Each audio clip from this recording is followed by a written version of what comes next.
Stop pretending you're family, my stepmom yelled across the dining room table. The words hung in the air like smoke from a fire that had been smoldering for years. I looked around at the faces staring back at me, my half-sister Emma with her mouth slightly open, my stepbrother Jake trying to look anywhere but at me, and my father Robert, sitting at the head of the table with that familiar expression of disappointment etched across his face. That's when I smiled, set down my fork, and said the words that would change everything. You're absolutely right, Patricia. I'm not family, so let me tell you what real family would never do. Before we jump back in, tell us where you're tuning in from, and if this story touches you, make sure you're subscribed, because tomorrow I've saved something extra special for you. My name is Sarah, and I'm 28 years old. I work as a graphic designer for a small marketing firm in Portland, Oregon, making decent money but nothing that would impress anyone at a dinner party. I drive a 7-year-old Honda Civic that runs perfectly fine, live in a cozy one-bedroom apartment that I've decorated exactly how I like it, and I have a small circle of friends who actually know who I am as a person. By most people's standards, I have a perfectly normal middle-class life. But according to my father and his second family, I'm the perpetual disappointment, the one who never quite measures up, the outsider who's tolerated rather than embraced. This story doesn't start with that dinner confrontation though. It starts 15 years earlier, when I was 13 and my world got turned upside down. My parents Robert and Michelle had been having problems for as long as I could remember. Not the screaming throwing things kind of problems, but the slow quiet erosion that happens when two people realize they want completely different lives. My mother was an elementary school teacher who loved books, gardening, and spending quiet evenings at home. My father was a regional sales manager who thrived on networking events, business trips, and the kind of social climbing that required constant energy and ambition. When they finally divorced, it wasn't particularly dramatic. They sat me down in our living room, the same room where we used to watch Disney movies together when I was little, and explained that sometimes grown-ups realize they're better as friends than as married people. My mother would keep the house, and I would live with her during the week and spend weekends with my father. It seemed reasonable enough to a 13-year-old who just wanted everyone to stop walking around on eggshells. What I didn't expect was how quickly everything would change. Within 6 months of the divorce being finalized, my father introduced me to Patricia. She was everything my mother wasn't, polished and ambitious, with perfectly styled blonde hair and the kind of confidence that filled up a room. She worked in real estate and drove a white BMW that always looked like it had just been washed. She had 2 children from her previous marriage, Emma, who was 11, and Jake, who was 15. They lived in a sprawling house in the suburbs, with a 3-car garage and a kitchen that looked like something from a home renovation show. Patricia was nice enough to me at first, in that careful way adults are when they're trying to win over their new partner's child. She asked about school, complimented my clothes, and made sure there were snacks I liked when I came for my weekend visits. But there was always something calculated about it, like she was checking boxes on a list rather than genuinely getting to know me. She would remember that I liked chocolate chip cookies, but forget that I was lactose intolerant. She would buy me expensive clothes that were completely wrong for my style, but exactly right for the image she wanted to project. The real shift happened about a year after my father and Patricia got married. I was 14, still figuring out who I was and where I belonged in this new family configuration. My weekend visits had become more structured, more formal. There were family dinners where we all had to be present and accounted for, family activities that were carefully planned and photographed for Patricia's social media, and an increasing number of rules about how things were done in their house. Emma adapted quickly to having a new stepsister. She was naturally social and seemed to genuinely enjoy having someone new to talk to about school drama and boy troubles. Jake was more reserved, but not unfriendly. He was dealing with his own teenage issues and mostly just wanted to be left alone to play video games and hang out with his friends. The problem wasn't with them, the problem was with how Patricia began to position me within the family hierarchy. It started with small things. When we would go out to restaurants, Patricia would ask Emma and Jake what they wanted to order, helping them navigate the menu and making suggestions based on their preferences. When it was my turn, she would quickly glance at the prices and suggest something from the cheaper end of the menu, usually with a comment about how we needed to be mindful of the budget.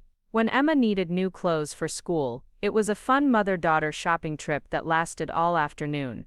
When I needed something, Patricia would hand me a $20 bill and suggest I check the clearance section at Target. My father seemed oblivious to these subtle differences, or maybe he chose to ignore them. He was busy with work, traveling more frequently as he climbed the corporate ladder, and when he was home, he seemed genuinely happy with his new life. Patricia kept their house immaculate, organized elaborate dinner parties that impressed his colleagues, and presented the picture of a successful blended family that looked perfect from the outside. I started to notice how conversations would shift when I entered a room. Patricia would be enthusiastically discussing Emma's dance recital or Jake's performance on the basketball team, but when I tried to share something about my own activities, the energy would noticeably deflate. There would be polite nods and brief acknowledgments, but never the genuine interest and follow-up questions that Emma and Jake received. It was like I was a guest in their lives, rather than a member of their family. The differences became more pronounced as we all got older. When Emma turned 16, Patricia threw her an elaborate Sweet 16 party in their backyard, complete with a DJ, professional photographer, and a guest list of over 50 people. The party planning had gone on for months, with Patricia and Emma spending countless hours choosing decorations, planning the menu, and coordinating outfits. My father had complained good-naturedly about the expense, but ultimately wrote check after check to make sure Emma had everything she wanted. When I turned 16, 2 months later, Patricia suggested we go to dinner at a chain restaurant with just the immediate family. She had bought me a small cake from the grocery store and presented me with a gift card to a bookstore. It wasn't that the gesture was entirely thoughtless, it was just so clearly different in scale and effort from what Emma had received. When I mentioned the disparity to my father later, he brushed it off by saying that Emma was more social than I was, and that Patricia knew I preferred smaller gatherings anyway. The thing is, he wasn't entirely wrong. I did prefer smaller gatherings, and I wasn't particularly interested in having a huge party with a bunch of people I barely knew. But the principle bothered me. It wasn't about the party itself, it was about what the difference in treatment represented.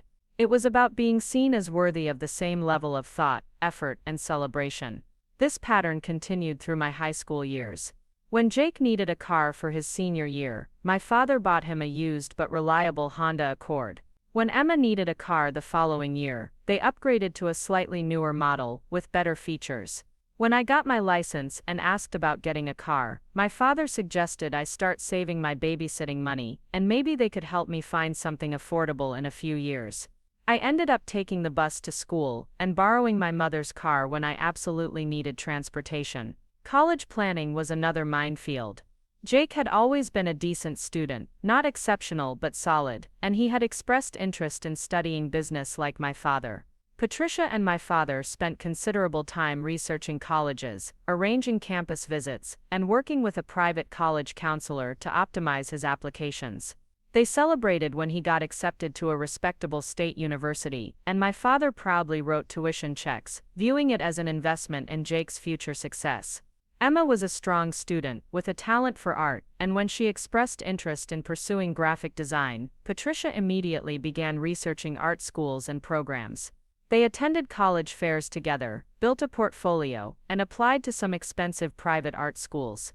When Emma got accepted to a prestigious program with a hefty price tag, my father grumbled about the cost, but ultimately agreed that her talent was worth the investment. When it came time for me to think about college, the conversation was decidedly different. I had always been a good student, better than Jake, and roughly equivalent to Emma, and I had developed a strong interest in psychology during my junior year.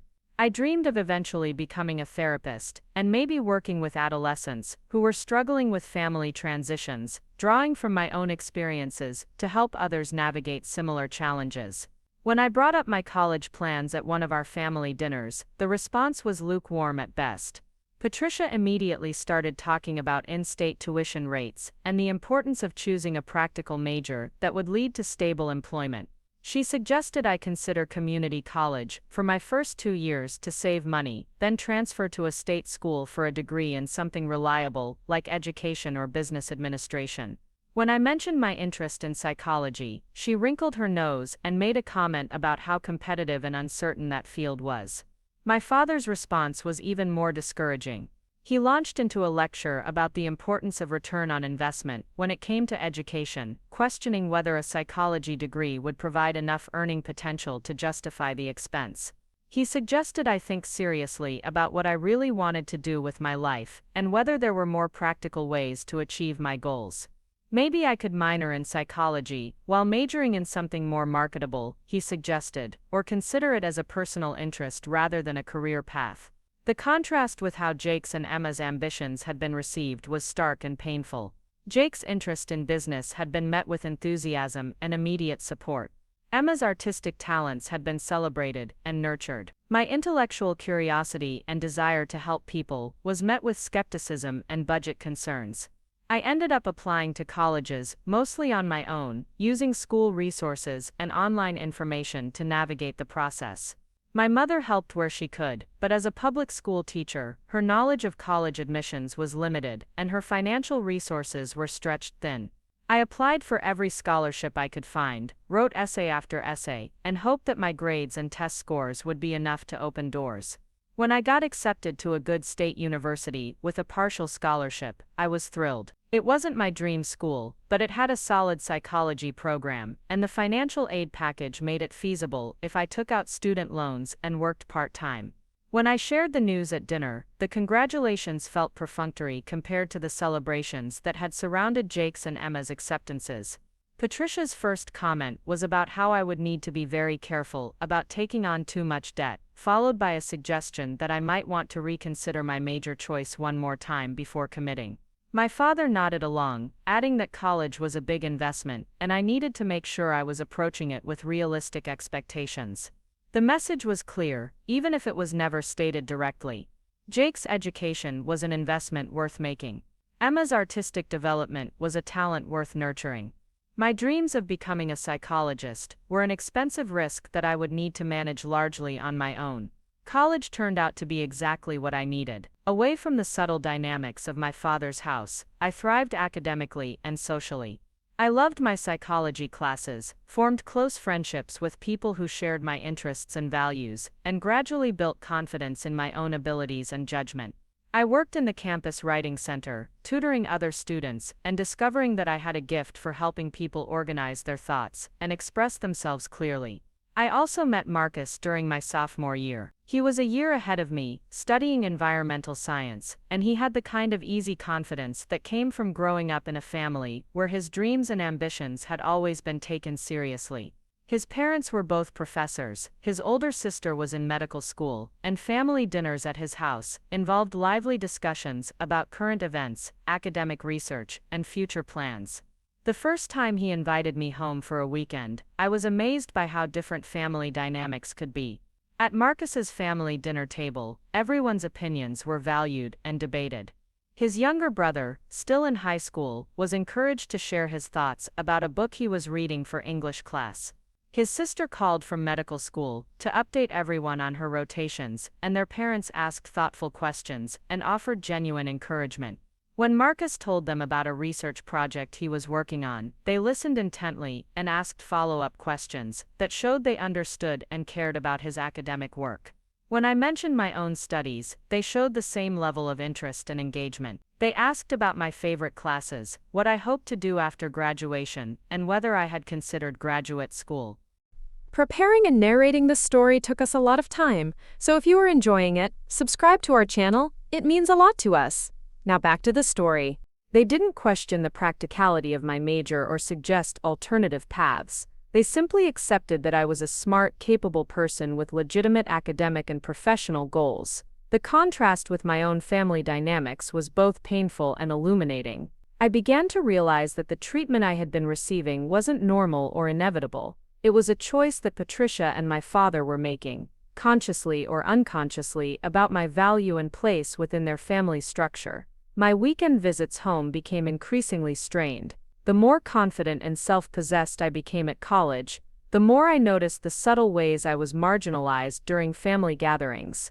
Conversations still shifted when I entered rooms. My achievements were acknowledged but not celebrated. My plans for the future were met with concern rather than enthusiasm. The summer after my junior year, I decided to stay in my college town instead of coming home. I had landed an internship at a local mental health clinic, and the experience was invaluable for my future career plans. I was learning about different therapeutic approaches, observing sessions, and helping with administrative tasks that gave me insight into the practical side of running a counseling practice. When I called to tell my father and Patricia about the internship, their response was predictably lukewarm. Patricia immediately asked whether it was a paid position, and when I explained that it was unpaid but provided excellent experience and potential networking opportunities, she made a comment about how I needed to start thinking more practically about earning money. My father added that unpaid internships were a luxury that not everyone could afford, suggesting that I should consider getting a regular summer job instead. I tried to explain how valuable the experience would be for my graduate school applications and future career prospects, but the conversation quickly devolved into another lecture about the importance of being realistic about my goals. Patricia mentioned that Emma had gotten a paid internship at a local gallery, emphasizing how proud they were that she was already earning money in her field. The implication was clear: Emma was making smart, practical choices while I was indulging in expensive fantasies. That conversation was a turning point for me. I realized that no matter what I accomplished or how successful I became, Patricia and my father would always find ways to diminish my achievements and question my choices. It wasn't about the specific decisions I was making, it was about their fundamental view of my worth and potential. I spent the rest of that summer immersed in my internship and the vibrant college community that had become my real home. I made friends with other students who were staying for summer programs, dated casually, and spent long evenings having the kind of deep, rambling conversations about life and the future that felt impossible in my father's house. For the first time in years, I felt like I could breathe freely and be myself without constantly monitoring whether I was meeting someone else's expectations. When I returned home briefly before my senior year started, the difference in how I felt in that house was striking. Everything seemed smaller and more suffocating than I remembered. The carefully coordinated decor that Patricia was so proud of felt sterile and impersonal. The family routines that had once provided structure now felt rigid and performative. During one family dinner, Patricia was excitedly telling everyone about Emma's plans for studying abroad during her junior year. She had researched programs in Italy and France, consulted with advisors about which experience would be best for Emma's artistic development, and was already planning visits to see her while she was overseas. My father was nodding along, making jokes about how expensive European travel was, but clearly pleased with Emma's adventurous spirit and academic ambition. When I mentioned that I was considering applying for a semester abroad program that would allow me to study cross-cultural approaches to mental health, the response was immediate and negative. Patricia launched into a litany of concerns about the expense, the safety of international travel, and whether spending a semester away from my regular coursework would delay my graduation. My father joined in, questioning whether the experience would really be worth the additional cost and suggesting that I could learn about other cultures by taking classes at my regular university. The double standard was so obvious and painful that I couldn't ignore it anymore. Emma's desire to study art in Europe was seen as enriching and valuable. My interest in expanding my understanding of psychology through international experience was seen as frivolous and impractical. I excused myself from dinner early and spent the rest of the evening walking around my old neighborhood, trying to process the hurt and frustration I was feeling. Senior year flew by in a blur of classes, thesis work, graduate school applications, and the bittersweet process of preparing to leave the college community that had become my sanctuary. I had decided to pursue a master's degree in counseling psychology with the eventual goal of becoming a licensed therapist. My professors were enthusiastic about my academic potential, and several offered to write strong letters of recommendation. I felt confident about my applications and excited about the next phase of my education. When I shared my graduate school plans with my family, the reaction was exactly what I had come to expect. Patricia immediately started talking about the additional years of education and debt I would be taking on, questioning whether the job market for therapists was strong enough to justify the investment. My father expressed similar concerns, adding that I should consider whether there were shorter, more direct paths to a stable career in helping people. They seemed to view my academic ambitions as self-indulgent rather than legitimate professional development. The fact that I was passionate about my field of study and genuinely excited about the prospect of becoming a therapist didn't seem to register as valid reasons for pursuing graduate education. Meanwhile, Jake had decided to apply to MBA programs after working for a couple of years, and his plans were met with enthusiastic support.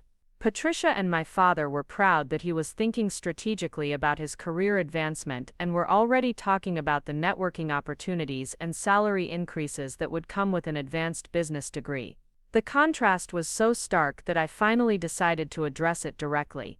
During one family dinner, I asked why Jake's decision to pursue graduate education was seen as a smart career move while mine was seen as an expensive risk. The question created an uncomfortable silence, followed by Patricia's explanation that business degrees had more predictable returns on investment than psychology degrees. When I pointed out that licensed therapists actually had quite stable career prospects and that the mental health field was growing rapidly, my father dismissed my research by saying that I was being overly optimistic about job security. He suggested that I was letting my emotions cloud my judgment about practical considerations. That conversation encapsulated everything that had been wrong with my relationship with Patricia and my father for years. My knowledge, research, and careful planning were dismissed as naive optimism. My passion for my chosen field was seen as a liability rather than an asset. My academic success and clear career goals were treated as cute but ultimately impractical dreams. I graduated summa cum laude with a double major in psychology and sociology. I had been accepted to 3 different graduate programs with varying levels of financial assistance. I had won a departmental award for my senior thesis research on family systems and adolescent mental health. I felt proud of what I had accomplished and excited about my future prospects. The graduation ceremony was a perfect example of how my family dynamics had evolved. My mother drove up from Portland and was genuinely thrilled to see me walk across the stage. She had brought flowers, taken dozens of photos, and kept telling anyone who would listen how proud she was of my academic achievements. Marcus's family had also come to town for the ceremony, and they treated my graduation as a celebration worthy of dinner at the nicest restaurant in town. Patricia and my father attended the ceremony, but their enthusiasm felt obligatory rather than genuine. They took the required photos and made the appropriate congratulatory comments, but I could sense their underlying concern about my future plans rather than pride in my current accomplishments. During the family dinner after graduation, most of the conversation focused on Jake's new job and Emma's upcoming semester abroad. My graduation felt like a checkbox they were checking rather than a milestone they were celebrating. That summer, I moved back to Portland to be closer to my mother while I worked and saved money before starting graduate school. I had landed a full-time position as a research assistant at a local university, and the work was exactly the kind of experience I needed to strengthen my graduate school applications and build relevant skills. I rented a small apartment near my mother's house and settled into a routine that felt healthy and sustainable. I worked during the day, spent evenings reading and preparing for graduate school, and had regular dinners with my mother where we actually talked about my goals and dreams without anyone questioning their validity. The contrast with my father's house became even more apparent during my occasional visits. Patricia and my father had settled into a comfortable rhythm with Emma and Jake, both of whom were thriving in their respective pursuits and regularly providing the kind of achievements and milestones that made for good conversation at social gatherings. Emma's semester abroad had been a huge success, and she came back with dozens of photos, stories about art museums and cultural experiences, and a sophisticated new perspective on her artistic development. She had been accepted to several prestigious graduate programs and was carefully weighing her options with input from Patricia and my father, who were clearly proud of her international experience and artistic growth. Jake had been promoted at his job and was dating someone new whom Patricia absolutely adored. He was living in a nice apartment, driving a newer car, and generally embodying the kind of conventional success that my father had always valued.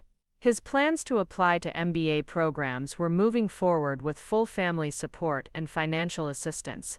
Meanwhile, my own achievements felt invisible in the context of family gatherings. My research position was interesting work, but it didn't provide the kind of concrete status markers that resonated with Patricia and my father. My graduate school preparations were seen as more evidence of my impractical academic ambitions rather than legitimate professional development.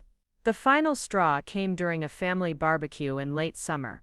I had just received news that I had been accepted to my top-choice graduate program with a research assistantship that would cover my tuition and provide a modest stipend. I was thrilled because it meant I could pursue my degree without taking on significant additional debt, and the research focus was exactly aligned with my interests in family therapy and adolescent mental health. When I shared the news with everyone at the barbecue, the congratulations were polite but notably less enthusiastic than the celebrations that had surrounded Jake's promotion or Emma's graduate school acceptances. Patricia's first comment was about how demanding graduate school would be and whether I was prepared for the workload. My father added that research assistantships were competitive and I would need to work hard to maintain my funding. What bothered me wasn't the practical concerns, which were legitimate, but the tone of skepticism rather than celebration. When Jake had gotten his promotion, the family response had been unqualified pride and excitement. When Emma had been accepted to graduate programs, there had been champagne and lengthy discussions about her bright future. When I achieved something significant, the response was cautious concern about whether I could handle the challenges ahead. Later that evening, I overheard Patricia talking to one of her friends on the phone about the family updates. She enthusiastically described Jake's career progress and Emma's artistic development, using phrases like "we're so proud" and "she's incredibly talented." When she mentioned my graduate school acceptance, her tone shifted to something more neutral, describing it as another degree and expressing hope that I would finally figure out what I want to do with my life. That phone conversation crystallized something that had been building in my mind for months. I wasn't imagining the different treatment, I wasn't being overly sensitive or reading too much into subtle dynamics. Patricia genuinely viewed Jake and Emma as family members whose achievements reflected well on the family unit, while she viewed me as an outsider whose choices were interesting but ultimately irrelevant to their collective success and reputation. I decided that night that I was done trying to earn a place in a family structure that would never fully accept me. I was tired of having my achievements minimized and my goals questioned. I was tired of feeling like I had to justify my choices and prove my worth at every family gathering. I was tired of being treated like a guest in what was supposedly my father's house. The next morning, I called my father and told him I needed to have a serious conversation with him about our relationship. We arranged to meet for lunch later that week, just the two of us, so I could explain how I had been feeling and what I needed from him going forward. The lunch conversation was one of the most difficult I had ever had. I explained to my father that I felt consistently undervalued and marginalized within his family structure. I gave specific examples of the different treatment I received compared to Jake and Emma, and I asked him directly whether he understood how hurtful and alienating his behavior had been. My father's response was defensive and disappointing. He insisted that he treated all three of his children equally and that I was being overly sensitive about perceived slights that weren't intentional. He suggested that I was letting my emotions cloud my judgment and that I needed to focus on building positive relationships rather than cataloging grievances. When I pressed him for specific examples of how he had supported my goals and celebrated my achievements, he struggled to come up with compelling evidence.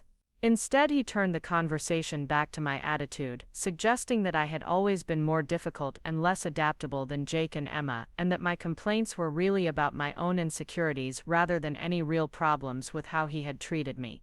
That lunch conversation confirmed what I had suspected for years. My father genuinely didn't see the problem with how I had been treated because he had never viewed me as fully part of his new family unit. In his mind, Jake and Emma were his real children through marriage to Patricia, while I was an obligation from his previous life that he fulfilled dutifully but not enthusiastically. I left that lunch feeling sad but also strangely relieved. For years I had been trying to earn something that was never really available to me. I had been working to prove my worth to people who had already decided I wasn't worth their full investment and attention. The clarity was painful but also liberating.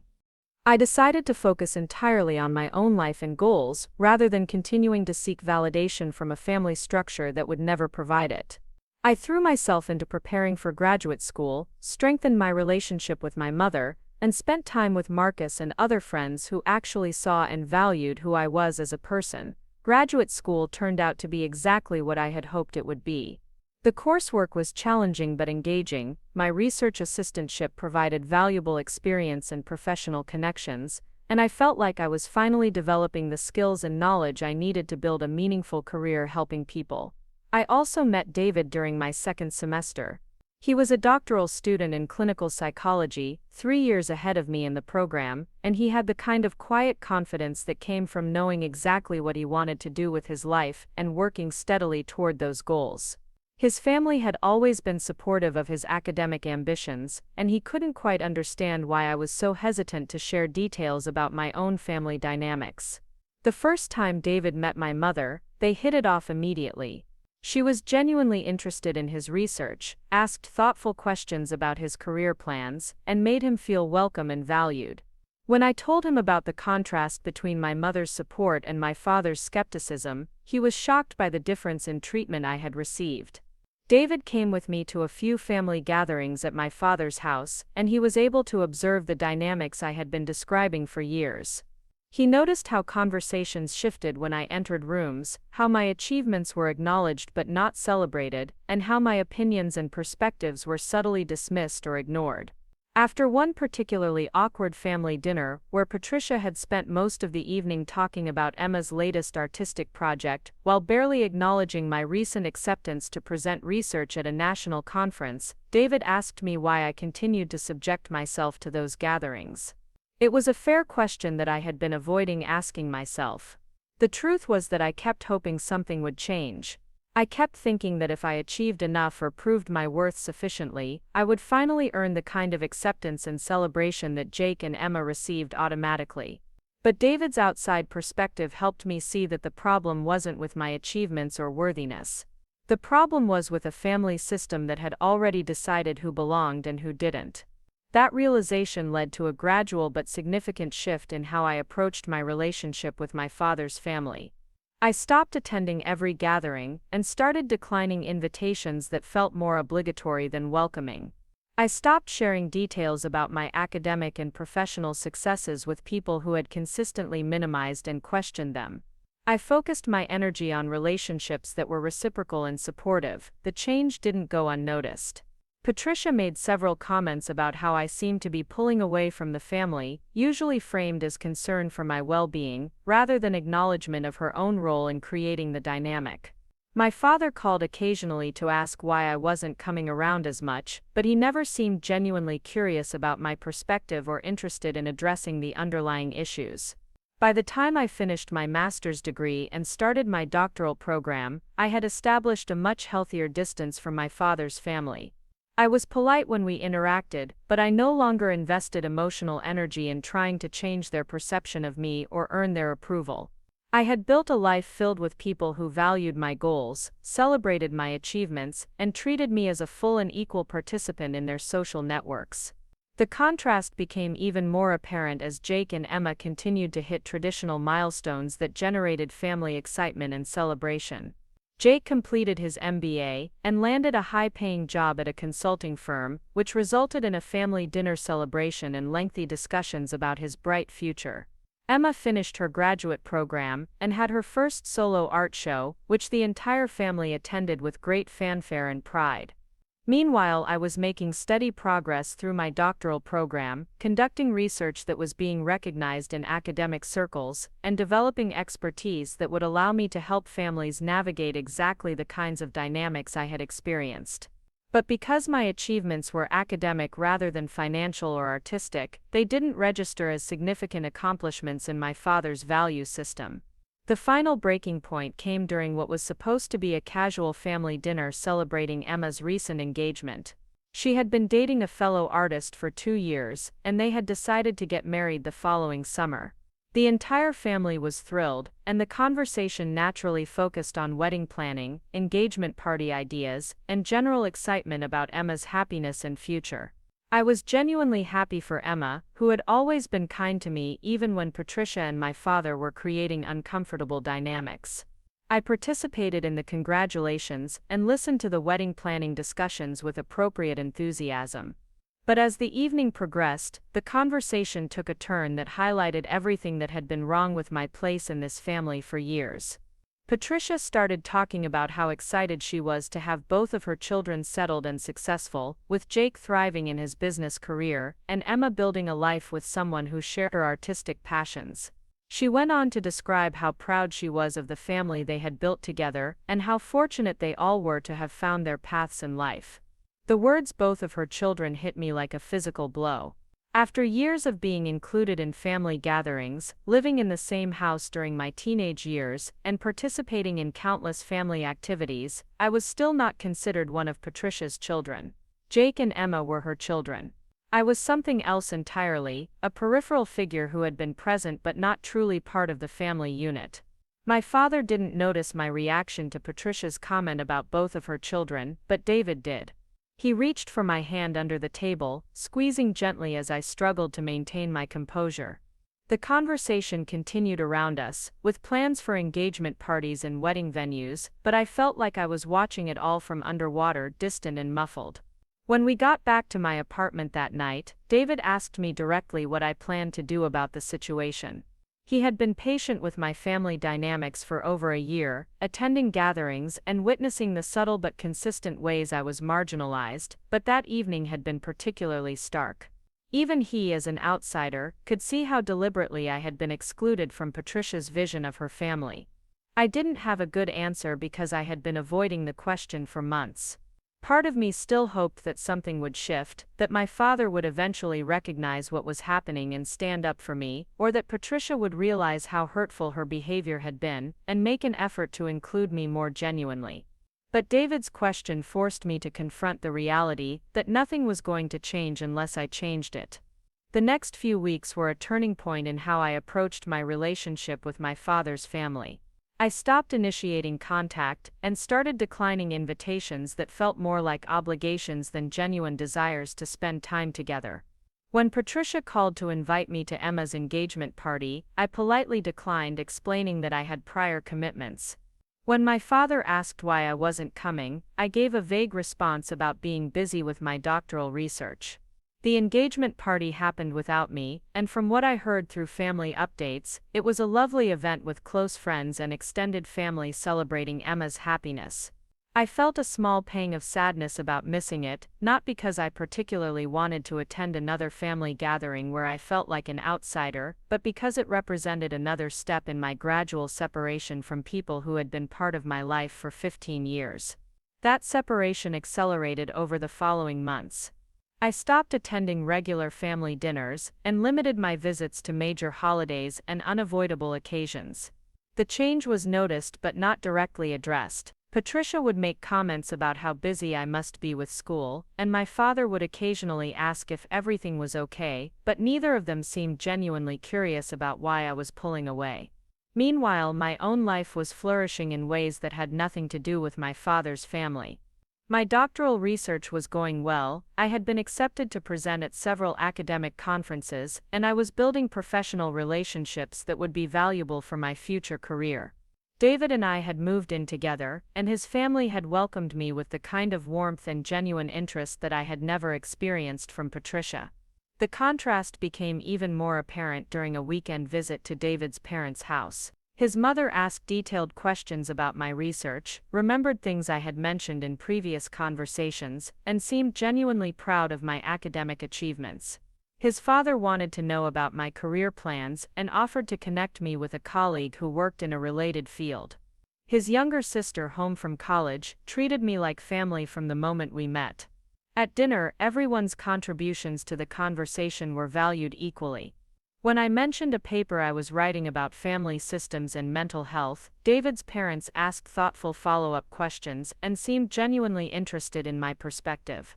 When David talked about his clinical work, they listened with the same level of attention and engagement. There was no hierarchy of whose achievements mattered more, or whose plans were more worthy of support. The experience was both wonderful and painful. Wonderful because it showed me what healthy family dynamics looked like, and painful because it highlighted how abnormal my own family situation had become.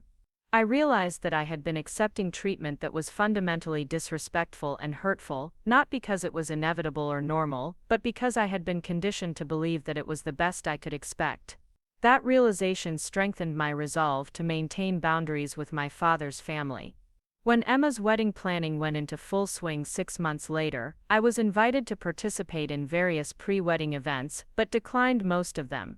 I attended the bridal shower because Emma specifically asked me to be there, but I kept my participation minimal and left early. The bridal shower was a perfect example of why I had been pulling away. Patricia had organized an elaborate event with Emma's friends, college roommates, and female family members. The afternoon was filled with games, gift opening, and general celebration of Emma's upcoming marriage. I participated politely but felt like I was observing rather than truly belonging to the group. During the gift opening, Patricia made a speech about how proud she was of Emma and how excited she was to see her daughter starting this new chapter of her life. She talked about watching Emma grow from a young girl into a talented, successful woman, and she thanked everyone for being part of Emma's support system over the years. The speech was lovely and appropriate, but it reinforced the family narrative that had always excluded me. Patricia spoke about Emma as her daughter, about their shared history, and about the pride she felt in Emma's achievements. There was no acknowledgement of the broader family structure that supposedly included me, no recognition that she had other stepchildren who might also be worthy of pride and celebration. After the shower, Emma pulled me aside to thank me for coming and to ask if I would be one of her bridesmaids. The request was sweet and well-intentioned, but it put me in an awkward position. Being a bridesmaid would require participating in multiple events, spending money on dresses and activities, and pretending to be enthusiastically part of a family dynamic that had never truly included me. I told Emma I was honored by the invitation but wouldn't be able to take on the bridesmaid responsibilities due to my school schedule and financial constraints. It wasn't entirely untrue, but it also wasn't the whole truth. The real reason was that I couldn't bring myself to participate so centrally in a celebration that would inevitably highlight my outsider status within the family. Emma was disappointed but understanding, and she assured me that she still wanted me to be involved in whatever way felt comfortable. Her kindness made the situation even more difficult because she genuinely wasn't part of the problem. The issue was with Patricia and my father, not with Emma or Jake, who had always treated me reasonably well within the constraints of the family dynamic. The wedding planning continued without my significant involvement, and I could see that my absence was noticed but not addressed directly. Patricia would make comments about how busy everyone was and how hard it was to coordinate schedules, but she never asked directly why I wasn't participating more fully in the wedding preparations. 3 months before the wedding, I received an invitation that was beautifully designed and addressed to me with a +1 for David. The formal invitation made my attendance feel obligatory rather than genuinely desired, but I knew that skipping Emma's wedding entirely would be seen as deliberately hurtful and would likely precipitate a family crisis that I wasn't ready to handle. I RSVP'd for David and myself, bought an appropriate gift, and prepared to attend the wedding with the goal of being polite but maintaining the emotional distance I had been cultivating for months. I bought a dress that was elegant but not attention-grabbing, and I planned to arrive on time, participate appropriately in the celebration, and leave without causing any drama. The wedding was held at an upscale venue about an hour outside the city, with an outdoor ceremony followed by an indoor reception. Emma looked beautiful, her new husband seemed genuinely happy, and the overall event was exactly the kind of elegant celebration that Patricia excelled at organizing. The guest list included extended family members I hadn't seen in years, Emma's college friends, and various family friends who had been part of Patricia and my father's social circle. During the cocktail hour before dinner, I found myself making polite conversation with relatives and family friends who remembered me from years past but weren't quite sure how to place me in the current family structure. Several people asked about my studies and career plans, and I gave brief positive updates without going into detail about my achievements or future goals. The most awkward moment came when one of Patricia's friends asked me about my role in the wedding party, assuming I must be a bridesmaid since I was Emma's stepsister. When I explained that I wasn't in the wedding party, she looked confused and asked if there had been some kind of conflict or problem. I gave a vague response about scheduling conflicts and changed the subject, but the interaction highlighted how obvious my peripheral status was to outside observers. The seating arrangement for dinner was the final confirmation of everything I had suspected about my place in the family hierarchy. David and I were seated at a table near the back of the reception hall with distant relatives and family friends, while Jake and his girlfriend were seated at the head table with the immediate family. The message was clear: Jake was family, I was an extended relative who merited inclusion but not prominence.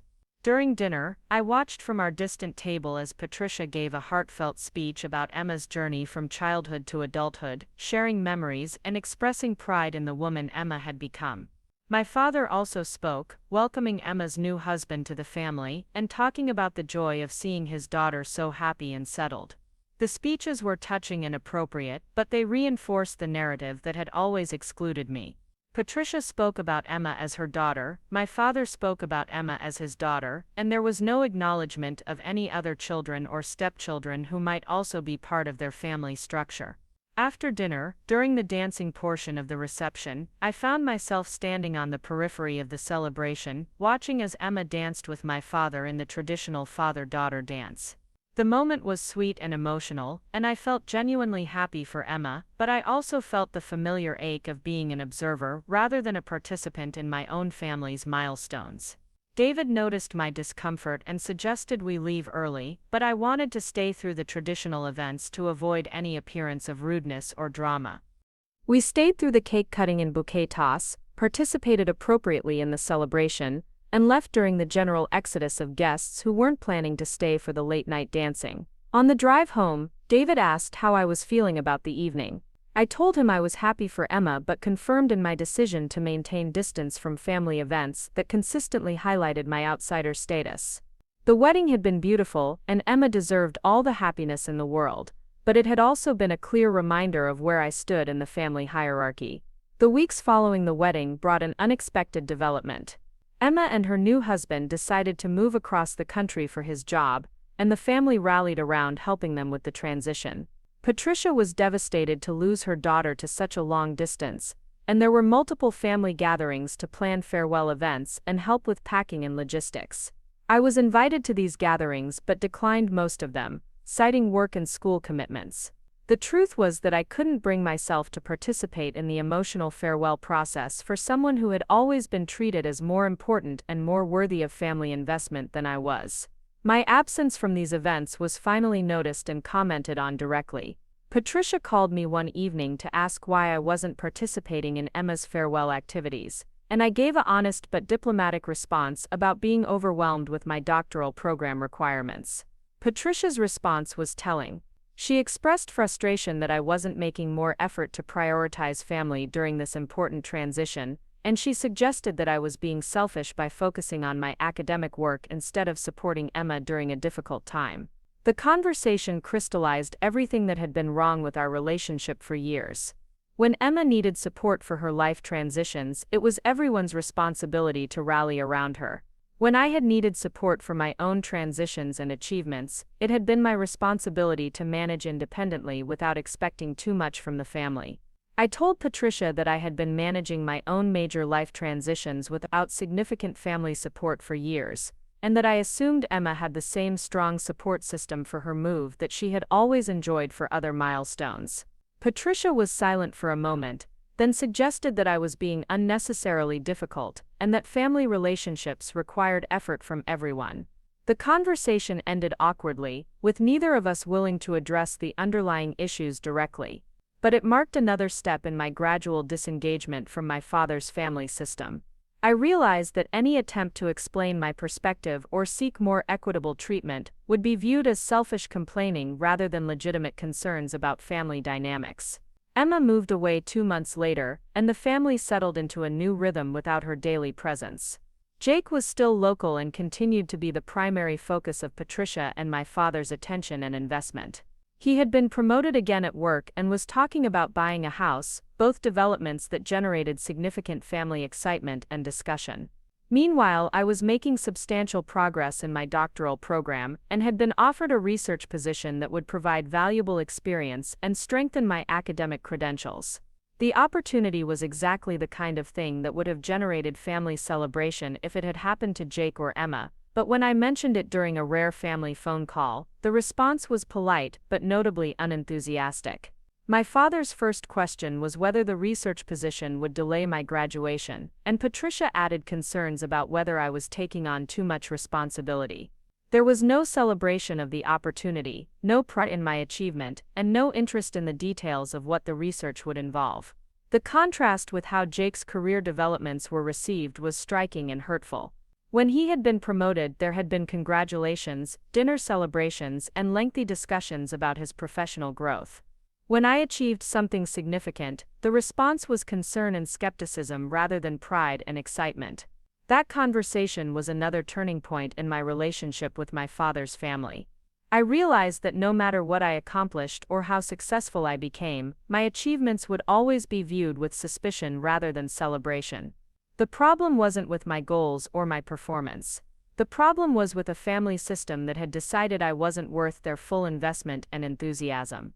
I made a conscious decision to stop sharing details about my academic and professional life with people who consistently minimized and questioned my achievements.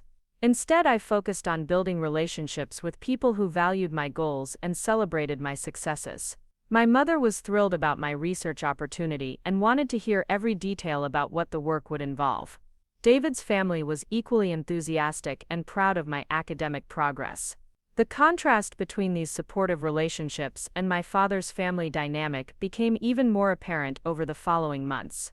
As I immersed myself in the research position and continued progressing through my doctoral program, I felt increasingly confident about my career path and my ability to build a meaningful life helping others through therapy and research. At the same time, my contact with my father's family decreased to occasional text messages and brief phone calls. I stopped attending family gatherings entirely, and when asked about my absence, I gave vague responses about being busy with work and school. The truth was that I was protecting myself from situations that consistently left me feeling undervalued and marginalized. The final confrontation that would change everything happened almost a year later, during what was supposed to be a casual family dinner. Jake had recently bought his first house, and Patricia had organized a family celebration to mark the milestone. The dinner was held at their house, with Jake's girlfriend, Patricia's parents, and a few close family friends in attendance. I almost didn't go to the dinner, but David encouraged me to attend because it had been months since I had seen my father and he thought I might regret avoiding family contact entirely. I agreed to go but planned to keep the visit brief and avoid any deep conversations about family dynamics or my own life. The dinner started pleasantly enough, with congratulations for Jake's home purchase and general conversation about his renovation plans and neighborhood. Patricia had prepared an elaborate meal and seemed genuinely happy to have everyone together for the celebration. My father was in a good mood, proud of Jake's achievement and pleased with the family gathering. The conversation naturally focused on Jake's success and future plans. He had been dating his girlfriend for 2 years, and they were talking about moving in together, possibly getting engaged within the next year. Patricia was clearly thrilled with these developments and spoke enthusiastically about Jake's stability and bright future prospects. As the evening progressed, the conversation turned to broader family updates and future plans. Patricia mentioned that Emma was doing well in her new city and that she and her husband were thinking about starting a family soon. The prospect of becoming a grandmother had Patricia glowing with excitement, and she talked at length about her hopes for future grandchildren and family gatherings. Then, in a moment that seemed casual but felt deliberately pointed, Patricia turned to me and asked what my plans were for the future. The question seemed innocent enough, but there was something in her tone that suggested she was expecting me to finally announce some conventional milestone that would make sense within her family narrative. I gave a brief update about my doctoral program and mentioned that I was planning to finish my dissertation within the next year. I explained that I was excited about my research and looking forward to beginning my career as a licensed therapist. The response to this information was exactly what I had come to expect, polite but notably less enthusiastic than the celebrations that had surrounded Jake's house purchase and Emma's marriage. Patricia nodded and made a comment about how long I had been in school, with a tone that suggested she viewed my extended education as evidence of indecision rather than legitimate professional development. My father added that he hoped I would be able to find stable work once I finished my degree, which felt like a subtle question about whether my career choice was practical. The conversation might have continued in this predictably disappointing direction, but something shifted in me during that exchange. Maybe it was the accumulation of years of subtle dismissal and marginalization, or maybe it was the stark contrast between how my achievements were received compared to Jake's and Emma's, but I found myself no longer willing to accept the family narrative that positioned me as the problematic outsider. When Patricia made another comment about how nice it would be when I finally settled down and found my direction in life, something inside me snapped. The implication that I hadn't found my direction, despite years of focused academic work and clear career goals, was too much to ignore anymore. I set down my fork and looked directly at Patricia. "I'm curious," I said, my voice calm but firm. "What exactly do you mean when you say I need to find my direction?" "I'm completing a doctoral program in a field I'm passionate about, I'm conducting research that will help families, and I have clear goals for my career." That sounds pretty directed to me. The table went quiet. Patricia looked surprised by my direct challenge to her comment, and my father shifted uncomfortably in his seat. Jake and his girlfriend exchanged glances, clearly sensing the tension but unsure of its source. Patricia recovered quickly and tried to smooth over the moment with a comment about how demanding graduate school must be, and how she just wanted to see me settled and happy. But I wasn't willing to let the conversation return to its superficial politeness. "That's interesting," I continued, "because Jake bought a house and everyone celebrated his stability and success. Emma got married and everyone was thrilled about her bright future. I'm finishing a doctoral degree and the response is concern about whether I'll ever find my direction. Can you help me understand why my achievements are viewed so differently?" The question hung in the air like a challenge that no one wanted to address directly. My father finally spoke, suggesting that I was being overly sensitive and that everyone was proud of my academic work. But his response felt automatic and unconvincing, like he was saying what he thought he should say rather than what he actually felt. That's when Patricia made the comment that would change everything. Looking directly at me with a smile that didn't reach her eyes, she said, "Stop pretending you're family." The words came out sharper than she probably intended, revealing years of frustration that she had been carefully concealing behind polite family gatherings and surface-level pleasantries. The silence that followed Patricia's outburst was deafening. Everyone at the table froze, forks halfway to mouths, as her words echoed through the dining room. Jake's girlfriend looked mortified, clearly wishing she could disappear. My father's face had gone pale, and Jake himself was staring at his plate like he could will himself invisible. But I felt something I hadn't expected. Relief, pure, crystalline relief.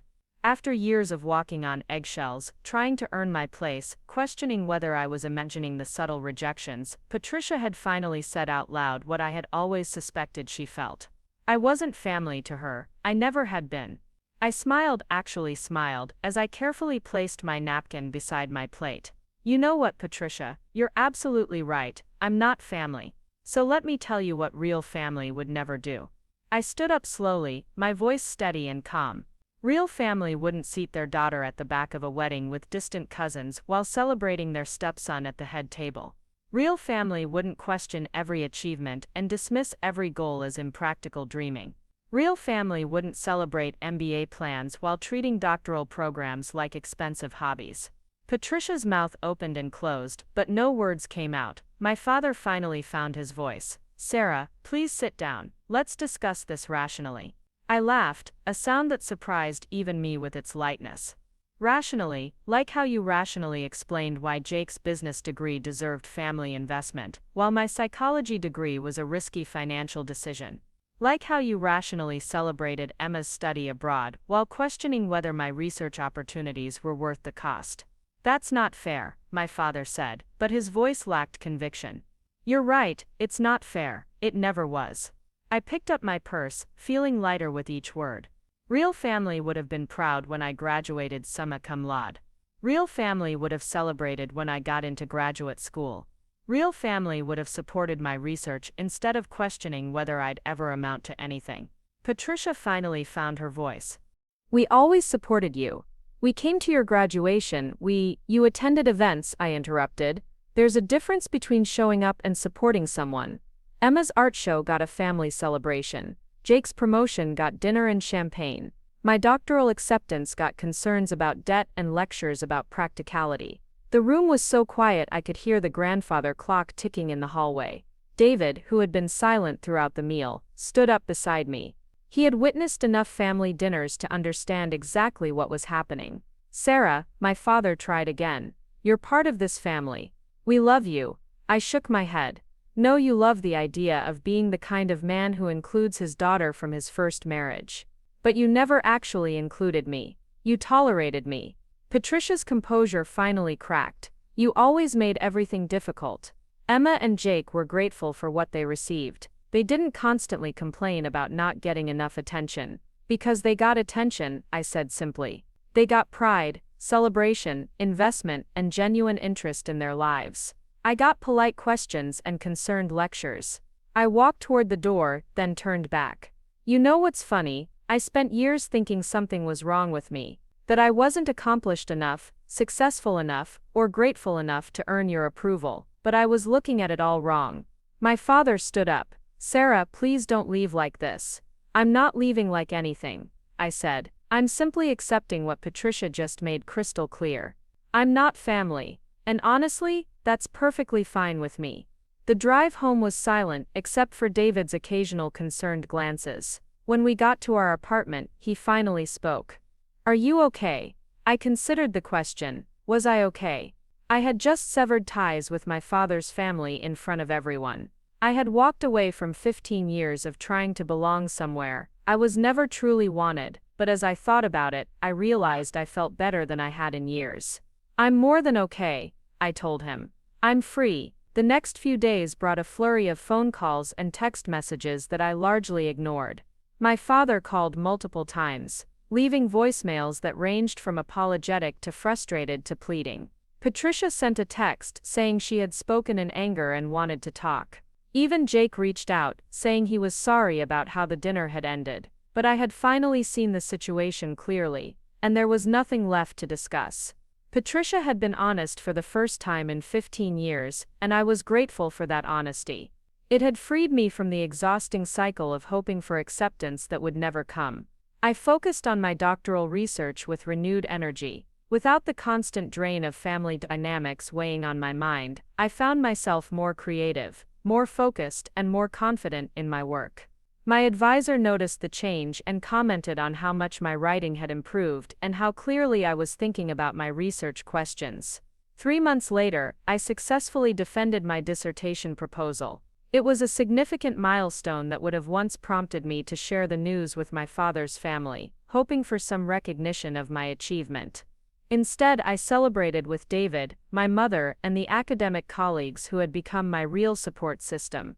My mother took me out for an elaborate dinner and spent the entire evening asking detailed questions about my research and my career plans. She was genuinely proud of my work and excited about my future prospects. David's family sent congratulatory flowers and a card expressing how proud they were of my academic progress. These were the responses of people who actually valued my goals and achievements. 6 months after the dinner confrontation, I heard through family gossip that Jake and his girlfriend had gotten engaged. The news came through my mother, who had remained cordial with my father despite their divorce years earlier. There was apparently going to be a big engagement party, and Patricia was already planning an elaborate wedding. I felt a small pang of sadness, not because I wanted to be included in the celebration, but because it represented the final closing of a chapter in my life. Jake wasn't a bad person, and I hoped he would be happy, but his engagement was another milestone that would be celebrated with the enthusiasm and investment that had never been extended to my own achievements. A year later, I finished my doctoral program and accepted a position at a community mental health center. The work was exactly what I had always dreamed of doing, providing therapy to families and adolescents who were struggling with the kinds of dynamics I understood intimately from my own experience.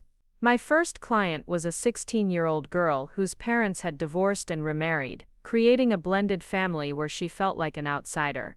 As she described her experience of being tolerated rather than truly included, of having her achievements minimized while her step-siblings were celebrated, I recognized her pain with startling clarity.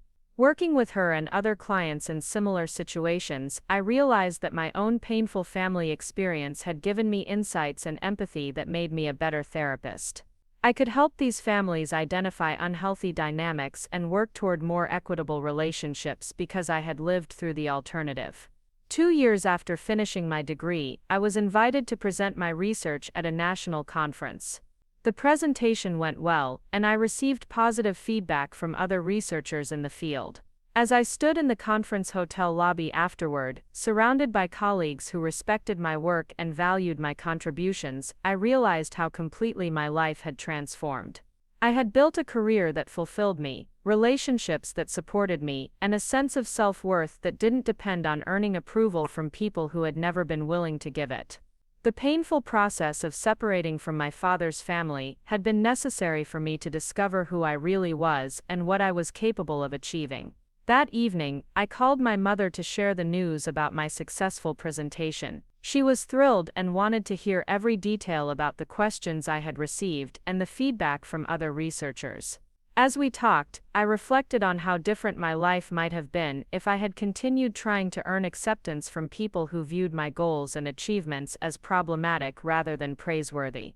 3 years later, David and I got married in a small ceremony, surrounded by people who genuinely loved and supported us. My mother was there, beaming with pride and joy. David's family welcomed me as a true daughter and sister, not an obligation to be tolerated. My closest friends from graduate school and my new colleagues from work celebrated with us. There was no one from my father's family at the wedding. I had long since stopped wondering whether they would reach out or whether I should extend an invitation. The relationship had ended naturally and completely, without drama or ongoing conflict, simply because it had never been authentic to begin with. On our honeymoon, David and I talked about our future plans and the family we hoped to build together someday. I found myself looking forward to creating the kind of family environment I had always wished for, where every child would be valued equally and every achievement would be celebrated with genuine pride and enthusiasm. 5 years after that dinner confrontation, I received word through extended family that my father had died suddenly of a heart attack. The news came through my mother, who had heard it from a mutual acquaintance. I felt a complex mixture of sadness and relief, mourning the relationship we had never had rather than grieving the loss of something meaningful. I chose not to attend the funeral. It would have been awkward for everyone involved, and I saw no point in pretending to relationships that hadn't existed for years. Instead, I took the day off work and spent it reflecting on the lessons I had learned from that difficult family dynamic. A few months later, I heard that Patricia had struggled significantly with the logistics and expenses of my father's final arrangements. Jake had helped where he could, but he had his own family obligations and financial priorities. Emma had flown in for the funeral but returned to her life across the country shortly afterward. The situation was exactly what I might have predicted years earlier. The family structure that had prioritized conventional success and financial achievement had left Patricia without the kind of deep, supportive relationships that sustain people through genuine crises. She had built a family based on surface-level accomplishments rather than authentic connection, and when real support was needed, those relationships proved insufficient. I felt no satisfaction in hearing about Patricia's struggles. I had long since moved beyond anger or resentment toward her. She had done what she thought was best for her own children, and I couldn't fault her for that. The problem had been my father's inability to create space for both his new family's priorities and his existing daughter's needs. Now, nearly a decade after that pivotal dinner, I can see how necessary that confrontation was for my own growth and happiness. Patricia's harsh words had finally given me permission to stop trying to earn something that was never available to me. That painful honesty had freed me to build the kind of life and relationships I actually wanted rather than continuing to chase acceptance from people who would never provide it. I work with families every day who are struggling with similar dynamics, and I can offer them hope based on my own experience. It is possible to build a fulfilling life even when your original family doesn't provide the support and acceptance you need. It is possible to find people who will value your goals and celebrate your achievements authentically. It is possible to create the kind of relationships you wish you had experienced growing up. The most important lesson I learned from that entire experience is that family isn't just about blood relations or legal connections.